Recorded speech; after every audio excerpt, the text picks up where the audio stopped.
Yes, another incidental episode. We've just been speaking on just behind the scenes, myself and Declan, and just saying that every single time that Declan kind of turns on his phone, he's finding me live streaming. I know, considering I'm supposed to be only doing this every once a week on a Sunday, I do seem to be doing a lot of incidental episodes. If you did tune in to yesterday's episode, I hope you enjoyed it. It was a lot of fun with James Tynan IV.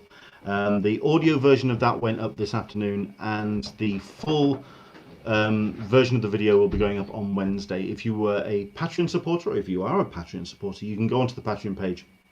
The full episode's on there at the moment. But it was a lot of fun. The audio version, it kind of gives you the sense of what we get up to. And yeah, it was a good chat. We've also got some great guests coming up. I might as well just put that up on the screen really quickly while I've got the opportunity. Got Mike Hawthorne going to be joining us on Saturday with another incidental episode, and then our Sunday show is going to be with Cullen Bunn. Julie Tate is going to be on the 13th of September talking about Lakes Festival. That one's going to be interesting because I really want to know how they're going to transform a festival, a kind of anglais kind of setup when it comes to a comic convention, into the virtual world. That's going to be interesting. Got the creative team behind that, Texas Blood, Chris Condon and Jacob Phillips going to be joining us on the 20th, and then 27th is somebody who I've been looking forward to speaking to for absolutely ages, Elsa Chaterier. Looking forward to talking to her. That should be a lot of fun. And that is pretty much our shows coming up. Declan is not back in his seat yet, but the good news is I've got opening titles. So he's got 60 seconds to get himself sorted.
Hello there, and happy Bank Holiday Monday to you. What on earth are you doing watching and looking at your computer or on your phone? Why aren't you outside and enjoying some kind of sunrise or sunset or some kind of outdoor activity while you can? Find yourself an empty field. But no, you're here and you're watching us.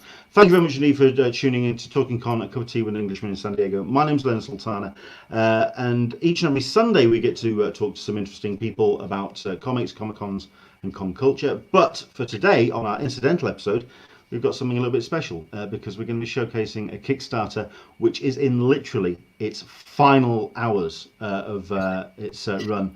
And to say that it's been a bit of a success so far is a bit of an understatement. It's done great guns, but obviously we're into the final stretch and we want to showcase this cracking Kickstarter. We've got ourselves two great guests who are joining us today. Hello there, Stephen Mooney. Welcome along to you, sir. Hey man, thanks for having me. Pleasure. It's back. Yes, he has. He managed to get himself nicely sorted. He was running around a bit there, but he's in place. And we've got Declan Shalvey. Oh, you saw that, did you? Yeah, I nipped did. Sorry. Yeah. Nice to meet you. 2 minutes. Anything. 2 minutes. Like, can I go to the toilet quickly? And it turns out I could. As long as you wash your hands after, that's fine. I do, yeah. It's all about the little boys' room and all of that. Listen, it's a pleasure to have you joining us for the show today. We're talking about a cracking Kickstarter, which I think I can bring up some artwork of because this looks bloody impressive. It is Half Past Danger, the Christmas special. This looks like something that has taken some time to put together, if anything, because of the sheer talent pool that you've got involved as well. It's a rough stuff. Yeah, Stephen, if you want to give us a little bit of the elevator pitch and tell us about Half Past Danger. Yeah, it's my creator-owned book. It's been going now for a few years. There's been two large, 6-issue series, and this would be a special. So this would be the third kind of iteration of it. It's been going since 2013 at IDW. It's basically describe it as Raiders of the Lost Ark meets Jurassic Park. It's very much a rock'em sock'em roller coaster, two-fisted action tale full of set pieces and cliffhangers and femme fatales and ninjas and dinosaurs and all that stuff. It's a little bit of heart. And a whole lot of heart there. Because the way I've been describing it to people is, if you remember, like the old action annuals and the old action comic, and you had all the you had your dinosaur story, and you had your kind of war, sort of like noir epic, and you had your action adventure. It's all of it mashed into one. It's just all in one go. It's just it is a hell of a ride. Oh, thanks, man. The trick is there's so much in there and making it some sort of a coherent narrative that doesn't just seem like me taking everything I like and throwing it into a pot and stirring it with a pen, and which is kind of what I did. But I'd like to think it's a little more well thought out than that, and it's got a nice through line to it, I think. But it seems to be popular enough. People seem to like it, and I love doing it. I mean, it's because it's everything. Every single aspect of it is one of my favorite genres or character archetypes or set piece styles. So I never get tired of doing it, which is the whole reason I started it, because I know I'll always love everything I do with this book. Cool. What's that? Sorry? I said even if Declan is involved, I'll still love it. Okay. So speaking of a hell of a ride. I mean, the thing about this being a Christmas special, sir, it's October. It's August. And what's going on? Postage. COVID is going on. I'm worried about how long it takes to post things to the States right now. You could be looking at up to a month for fulfilling orders and things. So I was giving myself a nice big buffer, basically, to make sure, like, if this doesn't arrive to people's homes before Christmas Day, I would have failed completely, because it's a Christmas special, like you say. So it's basically just giving myself a little bit of time that in case any of us mess up in any way, there'll be loads of time to turn it around. And to be honest with you, the main reason is because people are available right now, because so many of us are on pencils down on our main gigs.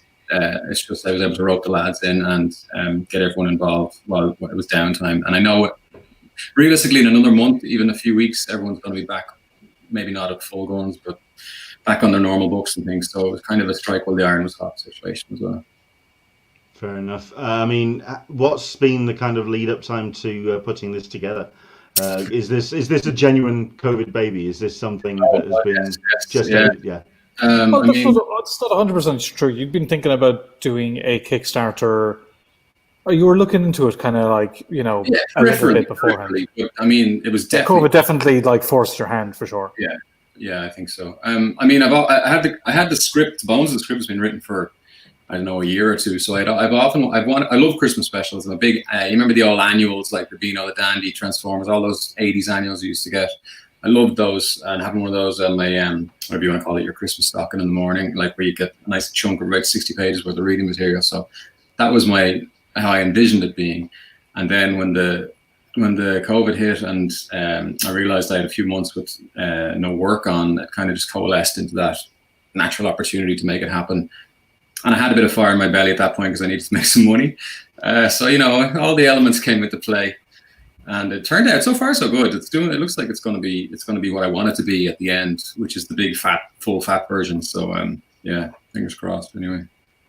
Well, I mean, the appeal for me, apart from the talent roster, but also it's a really affordable Kickstarter. It's something that you can really come in entry level, and it's something that anyone can dive into. Because nowadays, number one, pandemic and COVID has kind of gotten a lot of creators turning to crowdfunding to kind of connect with their audience direct, going that route instead of through the independent publishers or whatever. So there's a lot of material out there. I mean, Kickstarter has just exploded. Whenever I open it up now, there's more books out there than to catch your eye. But I think the best ones are the ones which are really entry level, and people can afford, and it's a case of people having to pick and choose their battles, if you know what I mean. Yeah. They're kind of having to instead of the expensive ones, they're looking at ones they can dive in and afford, and the Half Past Danger Christmas special is nicely affordable. Yeah, that was a big point for me. To be honest with you, it was the postage was what was really in flux. Like Declan said, I had been thinking about doing a Kickstarter for a while. And first off, I thought maybe I'd do a full whack series hardcover, which is the way I've been presenting the previous series. But when I started to realize the weight of one of those things, and then when you try and post it to the States or to New Zealand or Brazil or wherever and getting orders from, which is where I have orders. I was looking through the orders on this Kickstarter, and they're literally worldwide. So I had these big hardcovers. If I tried to post those around the world, you're looking at honestly 30 quid at least for postage. And the way with me, I go to so many Kickstarters, so appealing. But then when I realized that the postage is almost twice the price of the product itself, it really puts out the fire for me and puts a damper on it, and I kind of hum and haw. I've definitely donated to Kickstarters where I've paid as much for shipping as the book itself. Or more, yeah, definitely.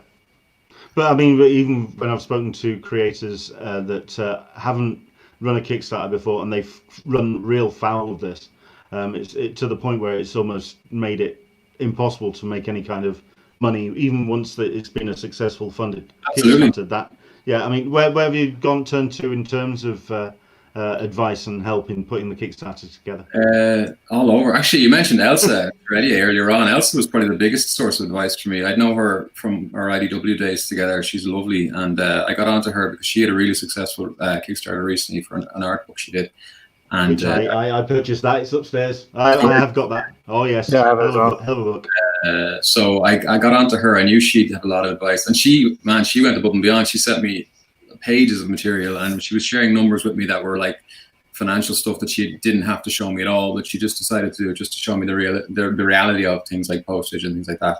And that was a real eye opener. And then a few other people in the industry that have done, so like you say, a lot of people are doing Kickstarters. In the last 6 months, 8 months, there's been a ton of them. Even John over here, John McRae's one is nearly finished too. He did one of like a retrospective of all his creator-owned stuff that also did really, really well. So there's definitely an appetite for it at the minute, whether it's because the shops aren't as viable as they would have been or whatever it is. People seem willing to hunt down their favorite creators and spend a few quid. It's interesting to say, like, you know, I just did a graphic novel, Bog Bodies, available now. That is interesting. Thank you. But like, say that's, you know, I know the numbers on that, which is way more than people are ordering of Half Past Danger, but it's a more dedicated audience who are willing to pay more. Like, if, you know, you can drop 10 quid for the special, or you can drop 50 or 150 depending on how much you want to spend with the tiers. But like, I wouldn't go into a comic book shop and see the special and pay, like, you know, I wouldn't pay like 70 quid for it on the stand. No. Yeah. But because of the personal connection through Kickstarter and the special things, the exclusive things you can get through them, like I mean, I've done it loads of times. I have no problem dropping more money because I feel like I'm getting more out of it. It's strange. It's a smaller audience with a larger return. But I mean, I think the ones with the updates as well, when there, like you say, there is that personal interaction. There is that. I think that's what a lot of creators are really enjoying about Kickstarter. Not only like you say, the financial return and actually being able to get some money direct, cutting out the middleman, as it were, but also that connection with an audience. I think that's the thing that really is appealing to creators going to Kickstarter, because there is that is an absolute two-way conversation. Even I mean, the mitigated risk is huge too. Like, so again, with Bog Buddies, like, I paid everybody to do that book, and I have no idea if I'll ever make that back. At least with a Kickstarter, you know, like, you can do all the work to get it ready, and like, if the audience doesn't support it, then at least you haven't spent a year on something that goes nowhere, and you know that it's viable. Like, there's definite rewards, even as risky as it is. Like, it's just the possibility for success is much higher, it seems. Yeah, I think so. I mean, I think the game is kind of rigged in a certain way, like everything else. If you have a bit of a following going into a Kickstarter and you bring that with you on the initial, like, if you can, like they say, if you can meet your total on day one or day two, and then go from there to stretch goals or whatever, which is what we managed to do, then you've really got momentum from day one. But then it might be harder maybe for people going on without a following. I don't know. That would be Well, it's all swings and roundabouts. I think it's also John McRae's one, and there was another Kickstarter in the last month. I think it ended today. By two creators I don't really know, but like the art was really good. So like, I mean, well, I was worried that it would just be too much Kickstarters it was just going to be Kickstarters all the time. And it has been lots, but I haven't really noticed a saturation point yet. I think people are welcome to it though, like you were saying. I think, like Leonard was saying, I think it's a almost a viable alternative to the shop at the minute, just when things are slow. Like people are actually going on and looking what's new in the comics section and backing stuff they might not normally have taken a chance on. Yeah, I think Mooney and I had talked about this before. My opinion on it before was like Kickstarter's not for me because I have publishers who publish my stuff, and that should be for people who don't have that option. But then when the Diamond shutdown happened, all of a sudden we were all in the same boat, you know. So and like I was thinking of maybe doing a sketchbook through Kickstarter sometime, but like now it just seems like if you can definitely make more niche, niche. You can do stuff that wouldn't necessarily hit through retailers, you know, that you can do, which are way more niche, but also way more special as a result. Yeah. Like you can maybe do riskier projects that like mass market wouldn't support. Yeah, I think so. You could potentially make more money from it. It's interesting. I think the other thing as well. Sorry, Leonard. No, I think the other thing as well is that I mean, like I said, the appeal for creators is the dialogue, but for people that are following, the successful ones are the ones that they know the names, they know they're going to deliver, and they know they're going to get an actual product that they're going to enjoy. And those which have pages up and they're showing what the art is going to look like and what the book is actually going to tangibly feel like. When there's an actual, when you like I say that rolling of the dice. If it's just kind of like a pitch, then obviously that's going to be a harder sell. What you've got with Half Past Danger, you've got an existing product, you've got an existing story that you've already been running for a while, but then you've also got these pages that you've got up on the Kickstarter, which I'm going to show as well. I mean, we've got a couple of the pages which we've got. How much of the book is actually done at this point? I mean, how complete is it? Over half at this point. I'm the one with the media. I have about 25 pages to do. I'm the lead story, and then the lads are pitching in with about 5 pages a piece for the short kind of backup stories, whatever you want to call it. Declan's is done. Nate Stockings is done. PJ Holden's is done. Thompson's isn't done yet. Nick's isn't done. I'm 14 pages into my 25, so looking pretty. Like there definitely won't be any delays on the artwork, as opposed to, I mean, the book will be finished when I want it to be finished. It's like I say, it's getting it where I want it to go by then will be the trick. But I think I've given myself plenty of time. I did a lot of research beforehand just to make sure that I wasn't going to trip myself up, because I've been warned by so many people to watch out for the postage and how long it took, the wait. It was always the postage people were warning me about, never the product itself, which is telling. But I've heard of successful campaigns that have ended up making no money, and in fact gone into the red a little bit because they ended up paying up so much of their own money to post things like fancy hardcovers or weightier things like toys and things that they've added as add-ons. So I was kind of careful to keep it to things that would be light and post easily and wouldn't damage, like t-shirts and things like that. So we can get to the point where like in the first few days when it did really well, and you were like, the temptation was to add more. You've added, it was originally like a 48-page special, and now it's 60. But like, temptation would be to go make it even bigger. But like, you have to kind of. But then it starts. Otherwise, when you get that initial first 2-3 day rush. Yeah. Let's make it 1,000 pages long. No. Yeah, I mean, there's loads more I would put in, and I was inviting the lads to participate, and there was other people that I know would have liked to participate too, just because we were all doing it together, and it was kind of became a thing for the Irish industry all to work on together at once. So like, there were definitely more people keen to get involved, but it was literally a page count thing at that point. If I just kept adding pages, I would have ended up me paying for the postage, which is kind of defeats the whole purpose then. But as it is, it's on a nice 60-page kind of graphic novella type for £10. I think that's good value. So I think that's a sweet spot to leave it there. Put to 20 pages. Yeah, I can't help myself. Yeah, no. Plus, you want it to be good. More isn't always better, you know. Quality is the thing. Absolutely. We've got a couple of people who are jumping in on the the chat already. We've got Hesperus saying the lovely advantage of having a forwarding address is saving on postage. Agreed. Agreed. And you've got Hesperus as well saying the dynamic duo are back. Solicitor Smeg, guess they'll have to rock paper scissor for who gets to be Batman. Hesperus, I see Stephen Mooney as Robin. Oh, so there you go. You've got your friends and supporters in the room. I'll take it.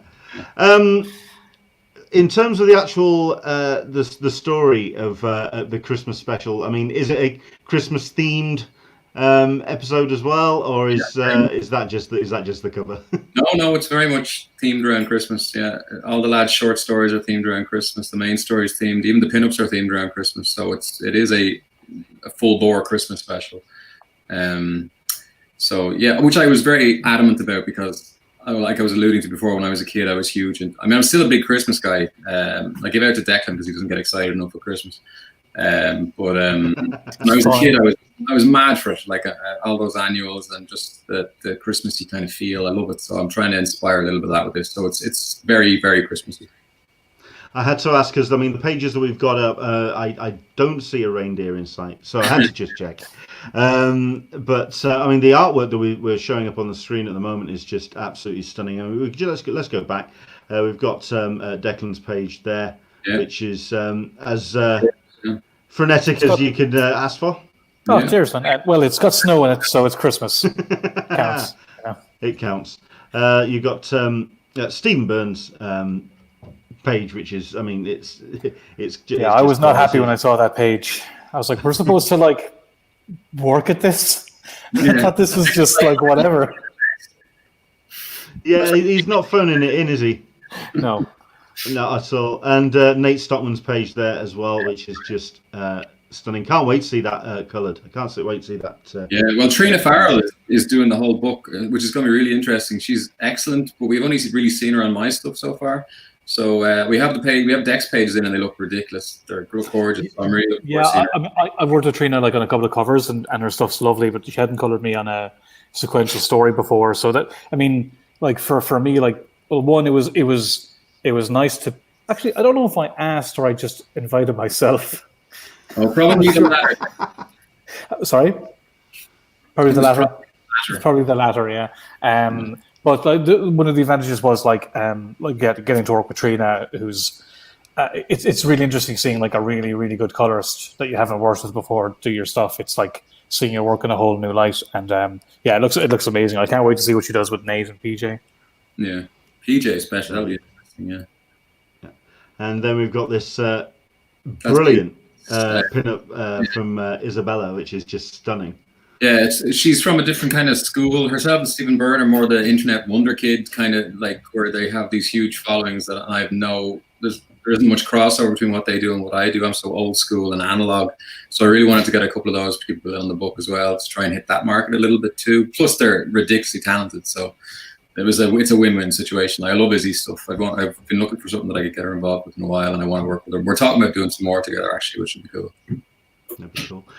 When it comes to the actual kind of marketing of a Kickstarter, it's something I haven't really talked about when it comes to, because I've always talked about the actual process of putting the Kickstarter together. The actual running of the Kickstarter, what are you like in terms of putting on the BT Barnum hat out and just constantly talking about a Kickstarter for 30 days? Mooney is a shameless promoter, as we all know. Declan is like my coach. I'm not fantastic at that aspect. Actually, Declan's been super helpful there.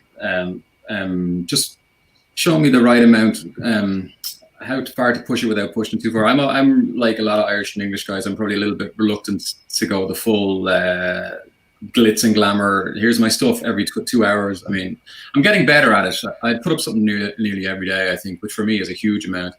And of course, I've apologized about the amount of promotion, and everyone told me to shut up. That's what you need to do. And it's true. That is what you need to do. And there you go. You can see the results. It's doing quite well. But Declan's been beating the drum as well a lot. And he set up an awful lot. Like he knows, absolutely like yourself, he knows, we've never met before, but obviously I know your stuff, but he's met everybody. I don't know why, but everyone knows him, and most people like him. I think it could go either way sometimes. I get Yeah. around long enough to meet them, but not too long enough so that they know how horrible I am. Exactly. So it's fine. Yeah, so I find it difficult, to be honest, but you can't engage in something like this without going full bore and making sure you hit all the different markets and have it out there a lot. So so far so good. I think I still could be better, frankly. You could, but so could we all. Like for me, it's. I mean, if I was doing this and it was something you were helping me out on, I think you'd be more. You wouldn't even give it a second thought. You'd share no problem. It's way easier when it's somebody else. Yeah, I agree. Yeah. Because you don't want to make it about you. Like we all feel uncomfortable with that. But like, I definitely learned a level of which, how much of my dignity am I okay letting go of? And it turns out it's a good lot. It's quite a lot. Well, what's been the biggest lesson or biggest thing you've learned about running this first Kickstarter, Stephen? Well, I mean, it's not to jump in on Stephen's question, but I know it's interesting because you're saying you're talking to Elsa and stuff, and we were talking about this beforehand, and all the things I was kind of saying to Mooney is like, this is what I would do, were moot. They weren't really like all the kind of proper Kickstarter advice he seemed to get flew right in the face of the things that I thought would be the way to do it. So it was interesting, like. We had, I guess, traditional views on how it might have worked, and it was wrong. When I was setting the goal, for instance, as to how much I should set as your target, your first goal, it was higher than the goal I set was €10,000, which was the bare bones of what it took to get the thing printed and to pay a basic rate to the people involved, most of the people involved, and then Tree's rate for the whole book. So if I only made the 10,000, the book would have happened, but I would have made absolutely zero money on it for whatever way it worked. But I had been thinking I'd go higher than that, but then everything I was reading online was telling me go as low as you possibly can to encourage people to get, because people want to back success. They don't want to back a maybe story. And it's true when you think about it. Like when I go to Kickstarter and I see that they're fully funded and there's 5 stretch goals that are funded, I'm going to click that button. I know I'm getting that package. There's no risk involved. But if I had put the total at say 20 grand, which it's hit now, got slightly over, but that's only in the last couple of days. So, people would have been humming and hawing there and going, well, is this thing going to even happen? Will I back it? Will I not? So there's lots of things like that I never even conceived of. And Declan was the same. So reading a lot of the literature really opened my eyes. And Elsa, another piece of advice she gave me was to keep it as low as possible. She had told me that all along. So it'd be an interesting conversation with her when you have her on. She's very smart about all the sort of the fiscal stuff. She's really clever about it. Like, not in a mercenary way, but in just a realistic way, because nobody ever likes talking about money and how much something earns or whatever. But with Kickstarter, it's right there on the screen. So yeah, you can see the money that's coming in. And a lot of people assume that that's all profit. Obviously, it's not, because you have to pay for the thing to happen. And then whatever left is profit. And that's after the postage is applied and all sorts, and the T-shirts are printed and the badges are made, all sorts of other aspects. Like, so, I'm still learning as I go. It's been really interesting, though, I have to say. It has been interesting, like where you're asking marketing wise, like literally any, like, because there's one thing I find with Twitter, which really annoys me is like I think I have like something like 30,000 or something followers on Twitter. If every single one of those bought my books, I'd be, be laughing. But like, you're lucky if it's 10% of that, So when you. And also with the algorithm, like whenever you're showing stuff, you've no idea who sees it. So it was one thing I was saying to Mooney is like, just need to just keep talking about it, like any excuse to share something.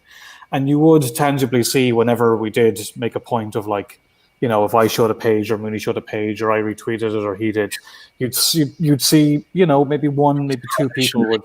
Direct spikes, which was interesting. Like, and when you go into what do you want to call it, administrator on my Kickstarter, whatever it is, I can open up this kind of a spreadsheet thing that will show me how much money was made on which day, and it also shows you where it was linked from. So I can actually see how many people went directly from a Twitter link to Kickstarter, or how many people went directly from a Facebook link to Kickstarter, which is very interesting. And so it shows you if anything is actually having any sort of an effect or not. It's about 2 to 1 actually. Facebook is more than I thought it would be. I have to say, I didn't think people would click on Facebook. Yeah. Wow. So how, we're talking, we did have it up on the screen, we'll have it back up on the screen now. We're at,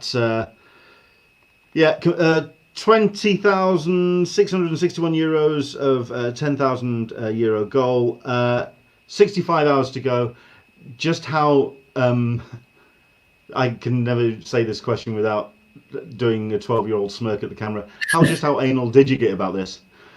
Just how sort of like glued to the numbers and sort of like getting very obsessed about, especially when it came to the coming up to that initial reaching of the goal. To be honest, I had soft targets that I went going in, and I told Declan this at the time, that if I hit X amount, I'd have been happy. And I think I said, if it gets to 20 grand, I'll be very satisfied. I said that at the start before it went anywhere. So I'm delighted with how it's gone now. Anything over that is, because that means I make a bit of profit. It gets printed with everything on it, the square bound, spot gloss cover, all the bells and whistles. It's a nice 60-page graphic novel. And theoretically, I haven't put myself out in postage, he said, although ask me next week when the real numbers come in. But as it stands, if it ended 20 minutes from now, I'd be very happy with it. Like, it's not, I haven't made an obscene amount of money, I'll tell you that for a fact. It's a few grand or whatever, but like, it's, you know, it's a very worthwhile exercise. Yeah. I certainly wouldn't, what I was asking myself now, should I do this for all my books? No.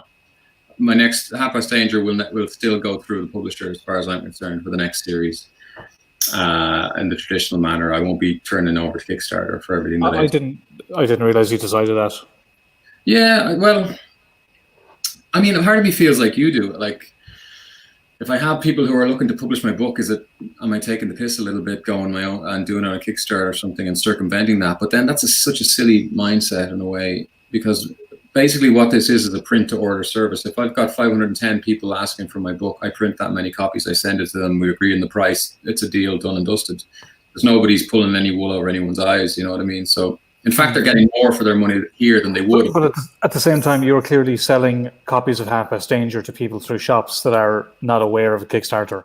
Yeah, that's true. Yeah. You know, so, I mean, I'm not arguing against it. It's just, you know, like it's something you don't think about, because when you're making the thing, you're not always considering, because like we know some retailers who are like, you know, really good to share information with us and stuff, and you know, like that, a lot of that stuff just isn't on our minds, because you're just trying to make the best thing you can make, putting on the salesman hat and then putting on a retailer hat and the fan, like you just, there's only so much you can account for. My head can only fit 3 or 4 hats, is what you're saying.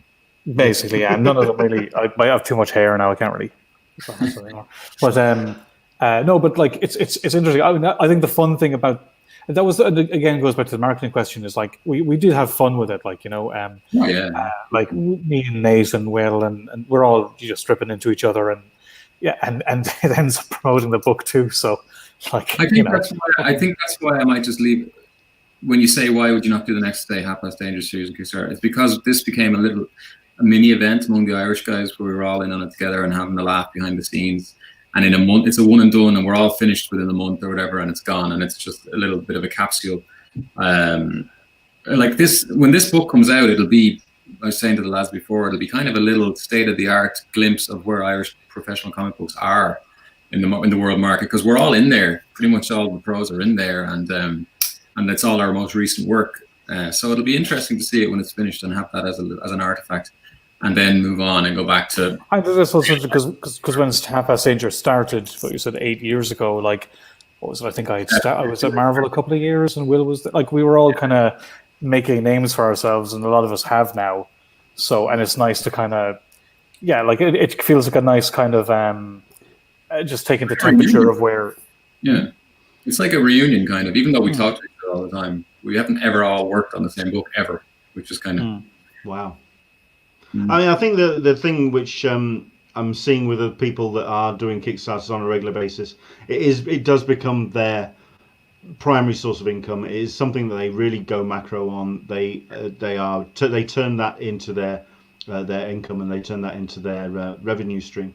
At the end of the day, you have other commitments when it comes to other stories and other books coming out. We've had that that moment of pause over the course of the summer of 2020, but I'm guessing it's going to be soon back to doing sequential books for a new book. I just got an email last week. I was waiting to see what was going on, and it was saying, okay, get ready, we're coming back soon. It's a mainstream, one of the bigger publishers. So it's been a while since I even heard from. I was like, is this book even still happening? Like, I know Declan, one of his books, didn't even know it was still happening for a while there as well. So there was a real aspect of what are we doing next. I wouldn't say it was panic, but it was panic adjacent.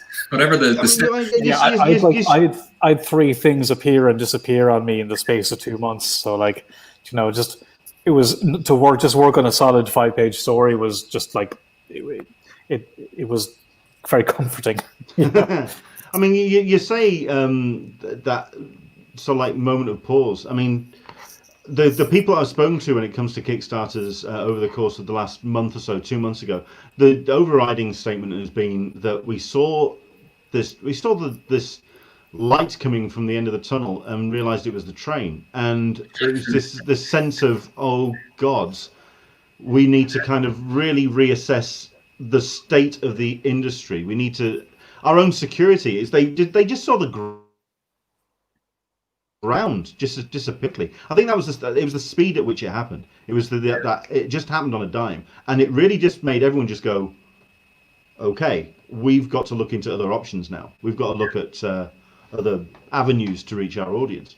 Yeah, that's a huge part of why I did it. I had that exact conversation with the fellas there whenever we did a podcast a couple of weeks ago for Deck Show, and I asked them, had anyone realistically contemplated doing something else, like a different gig, storyboarding, whatever, like, or were they all still gung-ho, comics is the thing, like, so. And I don't think anyone had decided that, but I had started looking into other avenues just in case, and I'd say a couple of the other lads maybe just had one eye on some animation work or something that was similar. But so we've all stuck to the comics so far, for better or for worse. But yeah, it was a scary time, crazy. I'd say for myself, like I never strayed from wanting to do comics, but it was just, how do you do it? If Image was stuck and if Marvel was stuck and DC was doing whatever, what do you do? And I tried doing like I did a story for Quarantine Comics. I did one. I still actually have to do one for that Tales of Quarantine Kickstarter. And like this was Mooney's project, but like I've been kind of over Mooney's one. Oh yeah, there it is. I've been looking over Mooney's shoulder, like as he's been doing this, because I'm curious about this process as well. And like I don't think digital comics are just. I don't think there isn't a living in it. Yeah. From what I can see. And Kickstarter seems like it's something you could definitely do, but I don't know how sustainable it is to do like a long-term project. I mean, I'm sure there are people who do it. Wouldn't it?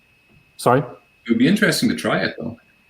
It would. I mean, I doubt that people would want like single issues. I think you'd have to switch to a graphic novel model, which would also is fine, Once you charging on the postage, and most people seem willing for that product to pay that postage. A lot of people do, anyway.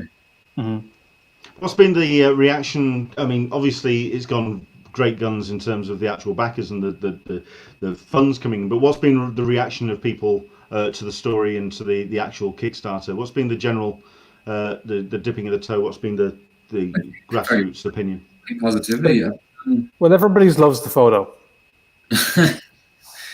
Yeah, let's talk about some of your stretch goals, if you won't mind.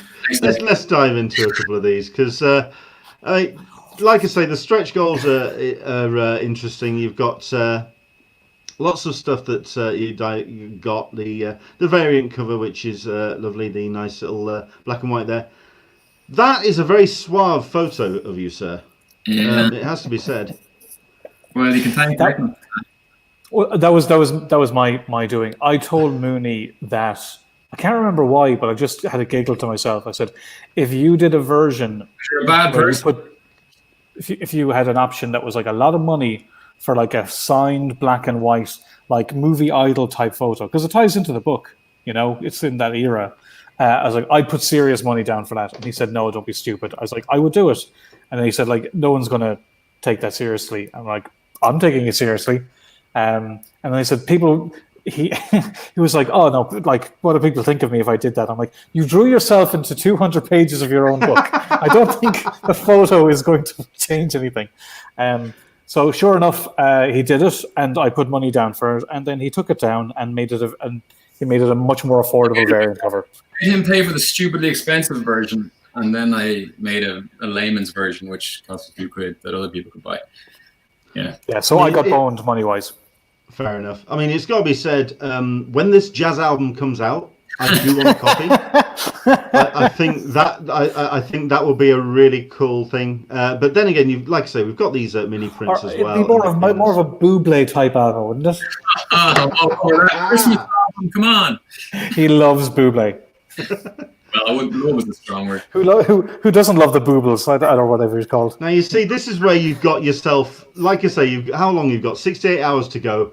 You've now got to set up a live stream where you sing Buble.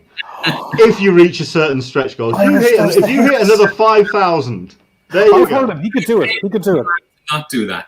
He's got the pipes. He could do it. Caroline Duff, I howled when I saw the glossy photo option, guessing what it could be. You actually have a slightly seriouser, more serious question. Seriouser? Bloody hellfire. More serious. You can tell how tired I am. Jesus. Solicitor Smeg is asking, when considering how little comics have to sell to be considered a success compared to other mediums, what's the best way in your mind to market a comic? I.e. going to small cons versus big ones? That's a big question, but there we go. You want to go first? Stephen, who wants to tackle that one first? Could you read it again? Sure. When considering how little comics have to sell to be considered a success compared to other mediums, what's the best way in your mind to market a comic? I.e. going to small cons versus big ones. I don't know. Do you want to go first, Mooney? I'm thinking there could be an argument that Kickstarter is the way to go, and even that kind of thing now, just because I'm involved in it. We did see a few small indie comics that were just out of the gate, but by unknowns, and they weren't making gangbusters money, but they were making 3,000 or 4,000 quid, which is, I don't know, that could be a lot more than you're going to make at a small convention for selling your comic. It's a case of when you want to show it, if you want something to progress from your small comic, if it's there to be shown to editors or to be handed off to people as examples of your work, then it's definitely a case of going to conventions. But if it's just a case of selling the book and making some money, then the digital avenue or crowdfunding could be the way to go, I think. But it depends exactly what they're after. We've never really done indie comics at conventions, so it's a tough question for us to answer. I did. I was pushing Injection and Savage Town at things like New York Comic Con, but you don't really make a profit there. No. It's more to get it's more just to kind of have a place to get the book out. Networking. You make networking. For example, Leonard, we talked more at the smaller shows. Sure. Because we had more time. I know I've seen you at bigger shows, and I haven't talked to you at all. You get different things from different types of shows, and some are good for some reasons and bad for other reasons. I don't think you're really going to make money selling comics at a convention, really, but with regarding how much it costs to ship them, or if somebody will do it for you, how many people will actually pick up the book, depending on what the book is, depending on what the audience is. I think if you'll definitely sell some copies, but the profit isn't going to be conventions. I think the conventions are to make connections with other creators who will, I'm trying to think of people who help me. Local stores are an avenue for that. The stores in Dublin here, if people bring in once they're of a certain level of production and quality, they will take in books, small press books, and put them on the shelf and give you your percentage or whatever it is. If you broach that properly with the shop owners, so that could be more of a realistic way to go. Maybe we're taking the question wrong. Maybe they're not looking to make huge money from going to these shows with their books. If it is a case of exposure, then sorry, go on. No, it's one of the questions I've been asking creators when I've been running this this podcast over the course of the summer, and one of the questions is just how much of a financial hit is not going to conventions. To bring it back around to what the podcast was about, which is about the con culture. And when it comes to creators getting out there and getting their books out there, the majority of them were saying that it's not a case of them selling the books. While there is that profit, and that's the reason why they get the books printed up and why they ship them when they go across country to these conventions, it is more about getting the word out there and getting people energized for the book. And I think that's where you're talking about Kickstarter, because you're doing that one to many. You're doing that on a real kind of industrial scale. Yeah, I think so. And you don't have the travel costs involved in going to a show in the States, say, or even in Britain. I don't know if but shows are where you build a network of people who, you know, like people who are sharing the Kickstarter are people who and you know them because you went to shows and, you know, maybe they picked up Half Past Danger Volume 1, or maybe you were nice to them before when they were coming up. Like it's an investment in yourself as a creator, I think, to go to shows. I've gone to loads, and some, like, I've made money, some I absolutely have lost money, but I had a brilliant time. You know, some are good excuses just to have but like this one thing, if you're going to Thought Bubble every year, you should have a new book. You know, it's a deadline to make sure you have a book done. You know, that's what they're really good for. And I mean, who knows what's happening with conventions now, as you know, because they're not really happening at the moment. I wonder if when or if they start up again, the whole thing of like meeting the creator one-on-one and talking to them becomes more valuable again, because that's what that's kind of how I leaned convention wise. Was I didn't do commissions anymore because I didn't want to have my head stuck down in a notepad. I wanted to talk to people who were buying the books I was making, because, you know, if you look them in the eye and you have a decent conversation, you get to know them a little. I feel like they're the people who will come back for the next book and the next book, rather than, you know, somebody who just wants to get a commission for £100 and you give it to them and you have no idea if they would ever, if they've even bought any of your books. They just like Batman. You know, every show is different, but I wouldn't look at shows for profit personally, but I think they're worth going to, though. Hard numbers is people actually ordering the book, people actually buying the book. That's where it kicks in. Crowdfunding, then you see your hard numbers and you know, and it doesn't happen unless it reaches whatever your total is. Sure. And not only that, but with Kickstarter as well, it's also demonstrating that that investment in you and the people that are involved in the book. So that's why I'm really surprised at the fact that you're saying that this will be a one and done. That you can't see that there'll be another, because it shows that there's a real interest and a real connection with the audience. It is so much more work as well, as the thing. That's what I mean. That's really part of it as well. And you send in your inks and you're on the next issue and let the editorial, whatever, sort that out and promotional. So I do think you have to be a certain type of mentality to, you have to be a salesperson to work on Kickstarter all the time, which I am not naturally, but I can do it if I have to do it, or if I'm pushed to do it. Like, I don't know. I mean, I'm not ruling it out. It just, my instinct would be that I would prefer still to have things in stores. Yeah, I think it's a great platform for specialty items more than mass market, like, you know, because, you know, if you do a book and you print 9,000 copies, great.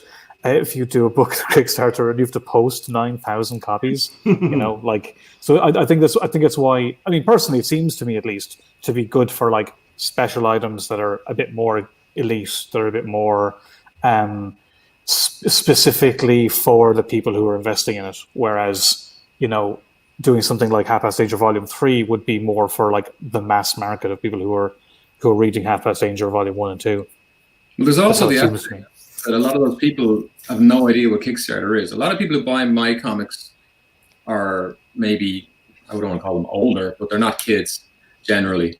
So I don't think many of them are big internet buyers. And like I've already heard from a lot of people on my Twitter and think that they had no idea that this was a thing, or when will it be in the shops and they can just buy it then and things like that. So there's definitely a different, there's not as much crossover as you might think. It's a different audience in one way. I mean, the hardcore people will follow you wherever you go, but that's like Declan says, you could have X amount of Twitter followers, but you can't depend on that for real world money in any shape or form, unfortunately.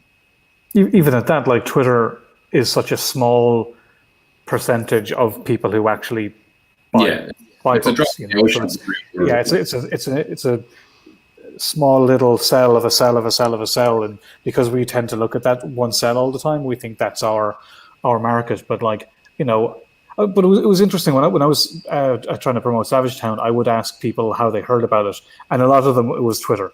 When I was at conventions, they're like, "I heard you talking about it on Twitter." So it's not to say that it does nothing. You know, it clearly does something, but it's interesting now because we can't do comic book signings, can't go to retailers and do signings there. You can't go to conventions. We're very limited in the methods and how you can promote it. It's all kind of going to online now.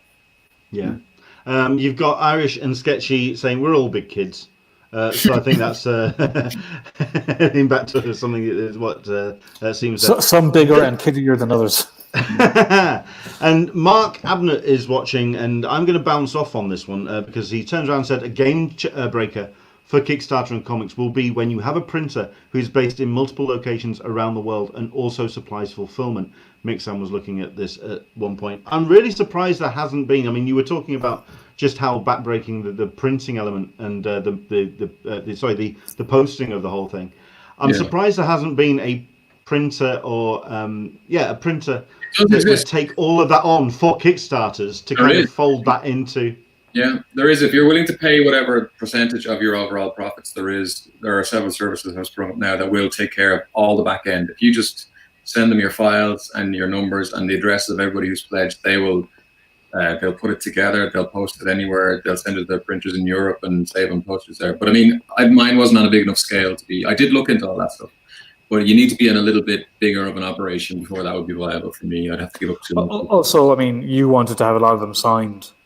That's a very good point. Yes, and sketched on and all sorts of things, which means I have to be sending them from my house to people. Fair enough. But it exists, and I think, like your man says, it will be a bigger deal. That's kind of. I mean, yeah, it will. I mean, but like what? Also, but it gets complicated, like how many copies you need to print for it to be profitable. You know, if it's all small, if you're printing like 1,000 in America and 1,000 in Canada and 200 in the UK, you're not getting the most value. Because it's more expensive to have smaller print runs, are you making up your balance for posting within countries? Good question. I honestly don't know the question. Yeah. Well, I mean, it's definitely proven that there's the audience for it there. Can you see this being printed for direct to market to head into shops at some point? Yeah, I had that conversation. It will most likely, but I'm going to wait a year just so it's still special. This coming Christmas, only the Kickstarter people have it, and then because it's a standalone Christmas story, I could print it any year and it would be relevant enough. So I think IDW will probably do it the following Christmas, and maybe I'll do a new cover for it or add another story or something, but add a little graphic novel, a little Christmas special type thing. Yeah, but I mean, it's to do that because, like I say, it's a different audience again then, and there'll be a lot of people wanting. When they heard that a Christmas special came out, I know some people will be like, I didn't see any Christmas special. When was it on the shelves? So I want to cater to those people as well. I mean, I'll collect it with the next series at some point, I imagine too, just so that it's in a trade. But I think it'll definitely appear in the direct market because the work will be done. So there'll be no harm doing that. Well, yeah. Yeah. Well, if anything, if I can get a copy which feels like my old Dandy annuals, I think that's what you feel. The big hard, the card covers. There we go. Excellent stuff. We've got the address up on the screen: kickstarter.com/projects Half Past Danger Xmas. Half Past Danger Christmas special. It's into the final hours of the Kickstarter. Everyone, please do jump in. Yeah, absolutely. What were the others rewards, Mooney? It's like there's t-shirts. Are they sold out? There's still t-shirts. The badges, I got another batch of the badges sold out, but I got more on the way. They're being made. The little enamel pins. Most of them are gone. I think there's slots with me and Deck left, aren't there? 2 left. Yeah, if anyone's watching, you can have this experience that Leonard's having right now. This glorious experience in private. We have 2 more spots of those. Covers most of it's gone. It's doing very well. But listen, Leonard, thanks a million, man, for showcasing it. I appreciate that and for having me. Listen, no problem. I mean, like I say, I'm looking. Otherwise, it'll cost you 150, Leonard. Like, yeah, I was waiting for the invoice to come through on the email. I'm looking through the what's left. You've got a number of the original art page and book tiers up for grabs. The Skype call. You've got 2 left of those. Do dive in on that one, and you've also got the signed physical copy and sketch tiers. So you've still got a number of those which are available. So if you are watching, do dive in and back this incredible looking book. Stephen, it's a pleasure to talk to you. Thank you so much indeed for coming on and talking to us. Finally talk to you in person. I've seen the name so many times. Yeah. I've started to get around like a tick. I'm all over the shop. But thank you very much indeed for the kind words. And Declan, thank you very much indeed for coming on again and talking about this. Well, first and foremost, introducing me to Stephen and asking me to showcase this project because it looks amazing. Well, just don't hold it against me. Guys, thank you so much. If you can kind of say where is the best place for people to find out more about what you're up to. I mean, Declan, I know you've got the newsletter, which is a cracking read when it comes into the inbox. But I should do that for tomorrow. I mean, yeah, I can't. I'd say Twitter, honestly, Stephen_Mooney at Twitter is probably the best because there's an update every few hours at this point between all the lads on my Twitter to do with the book, so I'll probably just there be the best bet. Or Declan's Twitter or any of the boys. And yeah, I'm looking forward to the live stream, Stephen, of when the Kickstarter does finally come to the close of the whole thing. Just on Twitter, just as a video live going. Well, we're going out that night, actually. We're going out that night for the first time. I don't know how long. What, 8 months or something? But we've actually gone out, so maybe we'll stick it on the old Twitter when we get a little bit greased up. And you've still got time to set up those the karaoke tiers as well. Come on, we're talking the. No, a duet. Our duets are legendary. For the wrong reasons. But I'm Declan Shalvey, all one word, on Twitter and Instagram, and it's pretty much excellent stuff. Brilliant. Thank you so much indeed for coming on, and congratulations on the Kickstarter sales. Absolute pleasure. Excellent stuff. Take care. Look after yourselves.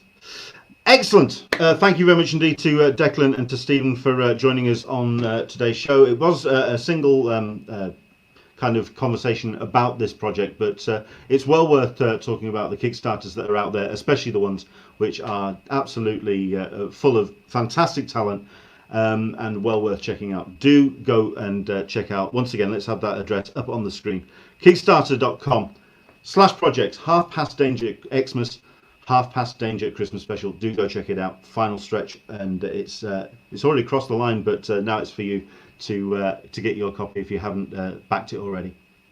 Right.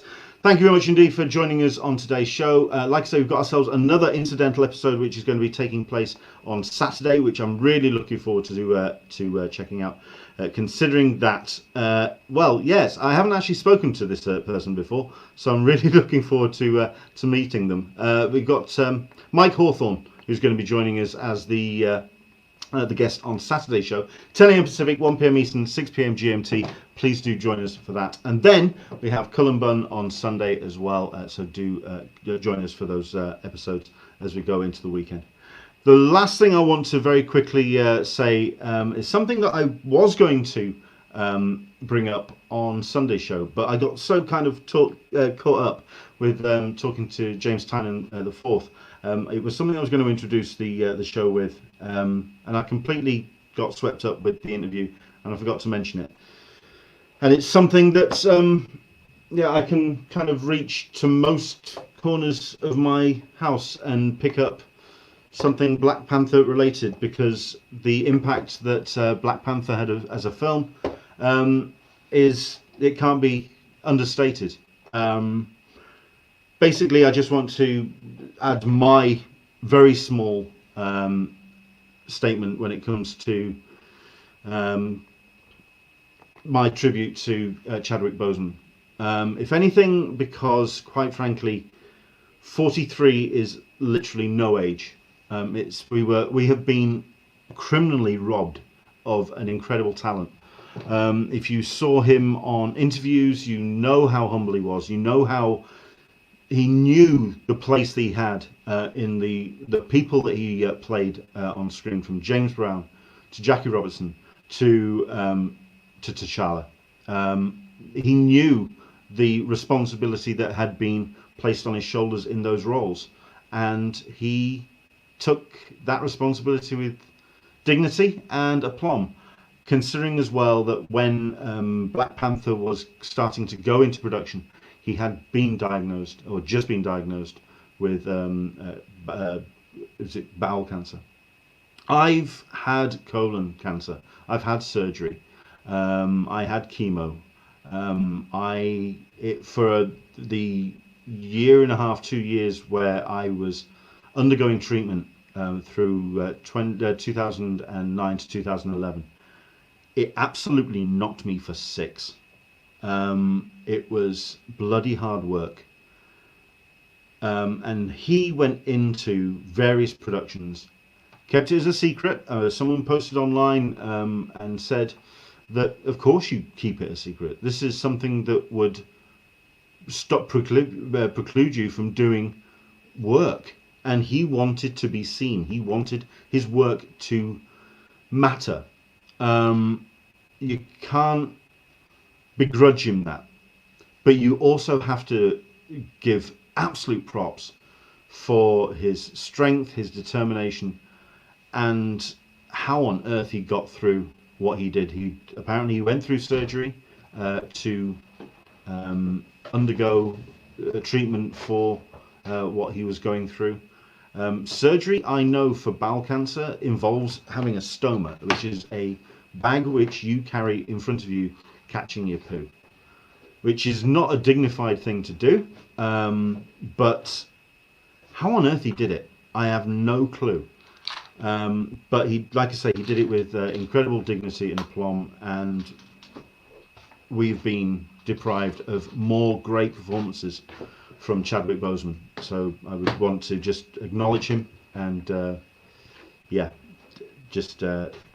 say pass my tribute to a great actor. What we have seen on screen, a fantastic human being. It's just a shame that he's been taken so young.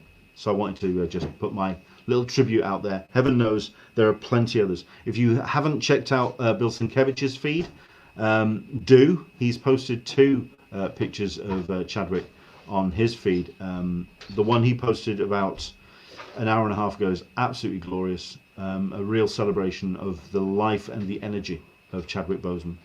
Incredible stuff. Right, also do check out, I believe it's Marvel, that posted I think it's about a 4-minute video as a tribute. Another amazing tribute to Chadwick, and one which you're going to have to watch with some tissues to hand, mopping away some tears, because heaven knows it's an emotional one. I think we'll leave it there. Thank you very much indeed for watching. Do join us for Saturday's show.